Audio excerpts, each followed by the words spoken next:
안녕하십니까? 12월 7일 화요일 인도네시아 헤드라인 시작합니다. 첫 번째 소식입니다.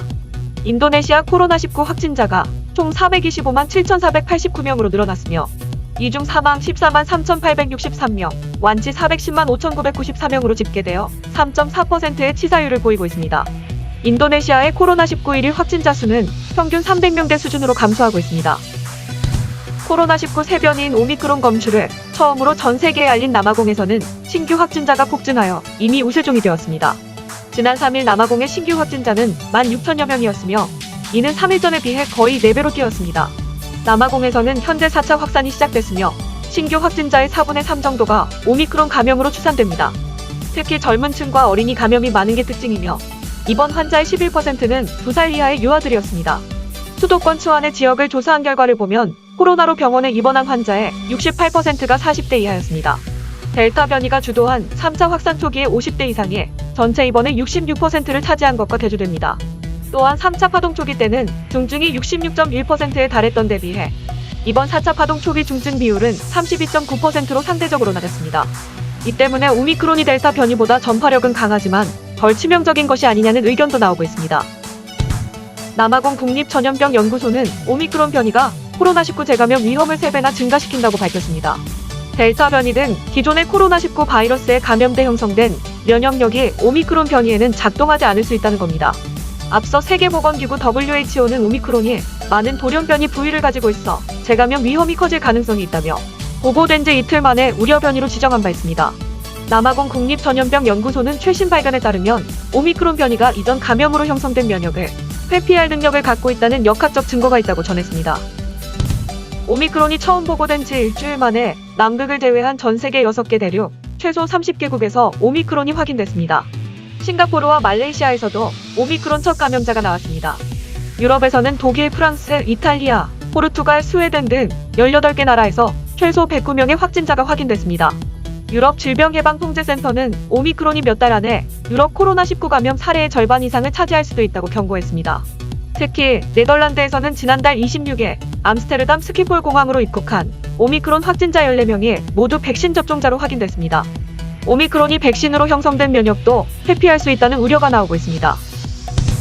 세계보건기구 WHO가 코로나19의 새로운 변이인 오미크론과 관련한 사망 보고는 아직 보지 못했다고 밝혔습니다. 크리스티안 린트마이어 WHO 대변인은 오미크론 변이가 우세종이 될 수 있지만 현 시점에서 우세종은 아직 델타라고 강조했습니다.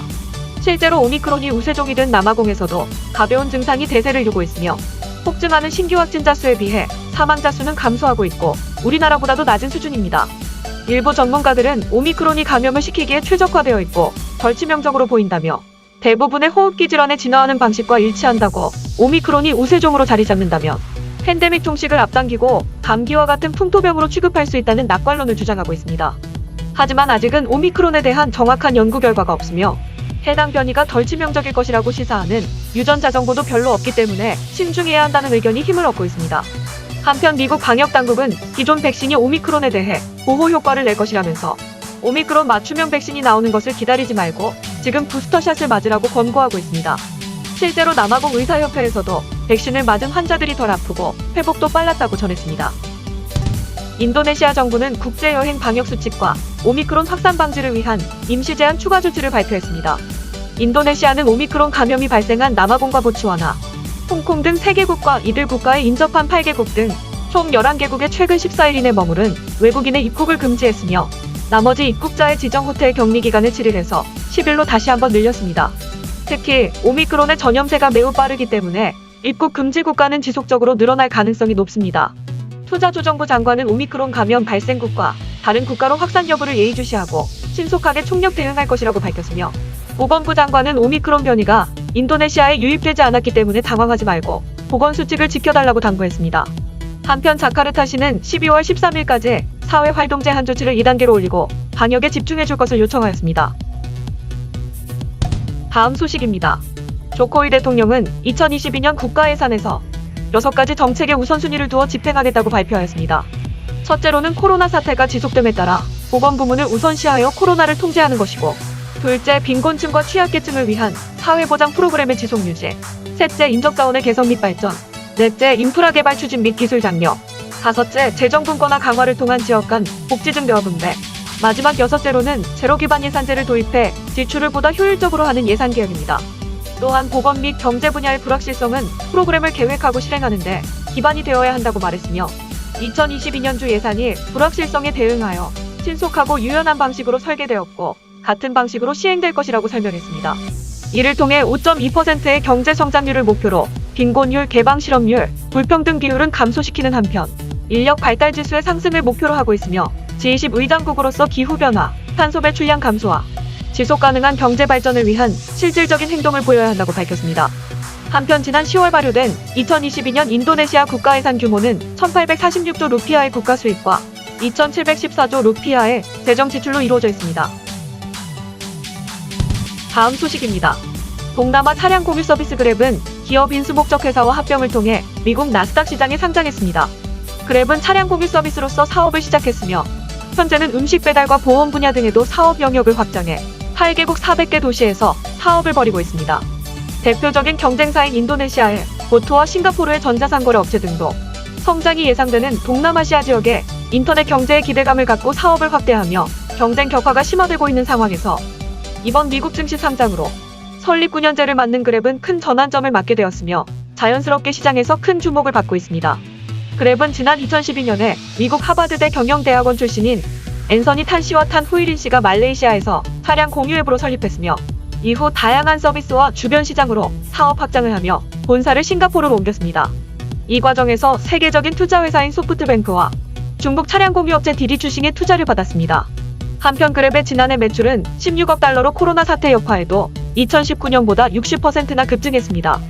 다만 선행 투자가 이어지면서 27억 달러의 적자를 냈습니다. 그랩은 2023년에는 지난해 매출의 2.8배인 45억 달러로 늘릴 계획입니다. 이번 상장을 통해 그랩의 성장이 어디까지 이어질 수 있을지 주목되고 있습니다. 다음 소식입니다. KB부코핀은행이 건설업 지원을 위한 프로젝트 파이낸싱 일환로 롯데건설과 우리나라 건설 전문 금융기관인 한국건설공제조합과 전략적 파트너십을 체결했다고 지난 30일 밝혔습니다. 이번 양해각서를 통해 KB부코핀은행은 인도네시아 건설금융시장에서 한국 건설사들의 가교 역할을 하게 될 것이라고 평가되고 있습니다. 향후 KB부코핀은행은 롯데건설이 인도네시아에서 수행할 건설 사업을 적극 지원하고 한국 내 13,000개 이상의 건설 회원사를 보유한 건설공제조합과 긴밀한 협력 체계를 구축할 계획입니다. 또한 계약서 발급, 인도네시아에 주재하는 한국 건설사들이 요구하는 선지급 보증 기업 여신 제공까지 다양한 금융 서비스를 제공할 것이라고 강조했습니다. 최창수 KB부코핀은 행장은 이번 양해각서를 통해 인도네시아의 지속적인 건설 수요와 재정적 지원이 결합해 명확한 시너지 효과가 창출될 것이라고 말했습니다. 다음 소식입니다. 지난 2일 자카르타 IDC 사이버 빌딩 1에서 화재가 발생하여 2명이 사망하는 사건이 발생하였습니다. 건물 2층에서 시작된 불은 빠른 속도로 건물을 검은 연기로 가득 채웠으며 주요 시설인 만큼 소방 차량 22대가 긴급하게 현장에 배치되었습니다.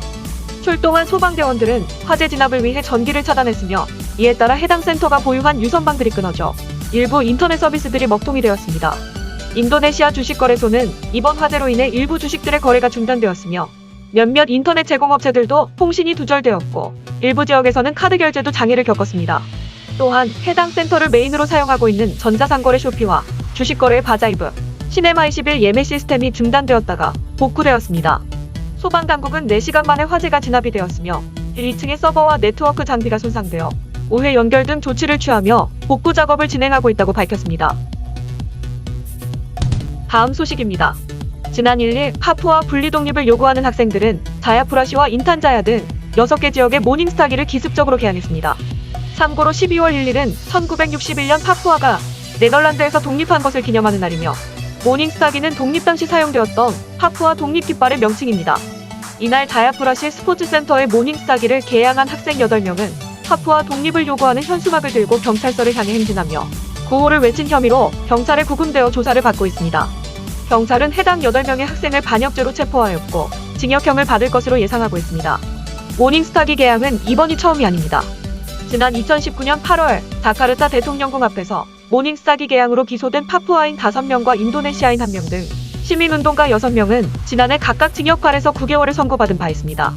당시 재판부는 모닝스타기를 개항한 것은 정부를 전복시키려는 반역 행위에 해당한다고 판단했습니다. 한편 인도네시아는 파푸아가 독립한 지 2년 뒤 서부 지역 통치권을 장악했고 1969년 해당 지역 주민투표를 통해 인도네시아로 정식으로 편입되었습니다. 하지만 파푸아 독립운동가들은 투표 결과가 조작됐다며 독립투쟁을 이어오고 있으며 2020년 12월에는 망명 임시정부를 선포하기도 했습니다. 또한 합병 후 파푸아로 이주한 자바 출신들이 경제권을 쥐고 있어 파푸아 주민들은 자신들이 착취당한다는 불만이 있기 때문에 크고 작은 분쟁들이 끊이지 않고 있습니다. 다음 소식입니다. 문화체육관광부와 한국콘텐츠진흥원이 코로나19로 지친 국내외 한류 팬들을 위로하고 K 콘텐츠와 연관 산업의 해외 시장 진출을 지원하기 위해 마련한 2021 온 한류축제가 11월 한 달에 걸친 대장정을 마무리했습니다. 올해 온 한류축제는 관계부처 합동한류행사인 2021 K 박람회와 통합 개최됐으며 실감형 기술을 적용한 온라인 K-팝 공연, 화상 수출상담회, 라이브 커머스 등 다채로운 프로그램을 통해 종합 한류 박람회로서 입지를 더욱 공고히 했습니다. 또한 코로나19 상황 속에서도 수출 상담 및 계약을 맺는 등 가시적인 성과를 거두며 K 콘텐츠의 위상을 확인했습니다. 특히 지난 11월 6일 온 한류 축제의 개막을 알린 유나이트 온 라이브 콘서트는 전 세계로 생중계되어 총 173만 5,410만 뷰를 기록했습니다. 이날 공연에서는 스트레이키즈, 있지, 더보이즈, 샤이니키, 현아 앤던, 뱀뱀, 피오나모니, 시크릿 넘버, 마미손, 원슈타인설 등 11개 팀의 뮤지션이 출연해 색다른 개성과 매력이 돋보이는 무대를 선보였습니다. 또한 태국 출신 K-팝 아티스트 뱀뱀과 인도네시아 최초의 K-팝 아티스트 디타가 속한 그룹 시크릿 넘버가 진행한 K-푸드와 K-뷰티 제품의 라이브 커머스는 총 7,300여 명이 동시 접속하는 등 큰 호응을 얻었습니다.